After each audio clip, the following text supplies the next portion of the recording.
The church, Babylon the Great, and upon her forehead was a name written, Mystery, Babylon the Great, the mother of harlots and abominations of the earth. Revelation 17:5. The Catholic Church, the Mother Church, who gave birth to harlots. The word church first appears in the book of Matthew. And I say also unto thee, that thou art Peter, and upon this rock I will build my church, and the gates of hell shall not prevail against it. Matthew 16:18. Peter means a piece of rock, the foundation of this spiritual church. Paul, however, would lay his own foundation, a foundation of sand, upon which every Christian church has been built. The church is synonymous with the temple. Let's take a look at who built the first temple.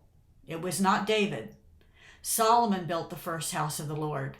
He had 700 wives and 300 concubines, which equals 1,000, a number that points us to Saul, not David.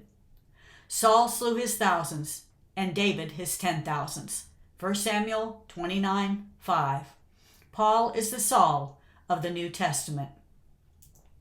When the children of Israel were taxed to make a choice between Samuel, which means heard of God, and Saul, which means to demand, they chose Saul.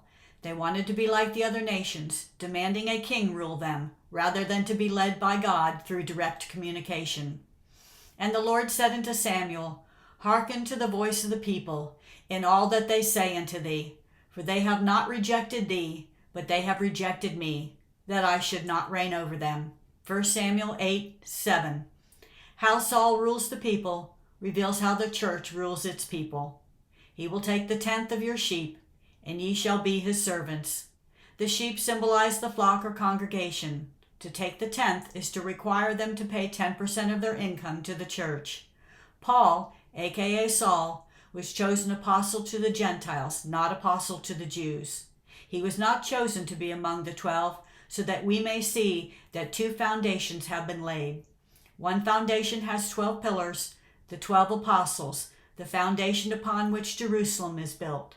The other foundation has 1 pillar, Paul, the foundation upon which Babylon is built. The word Babylon means confusion.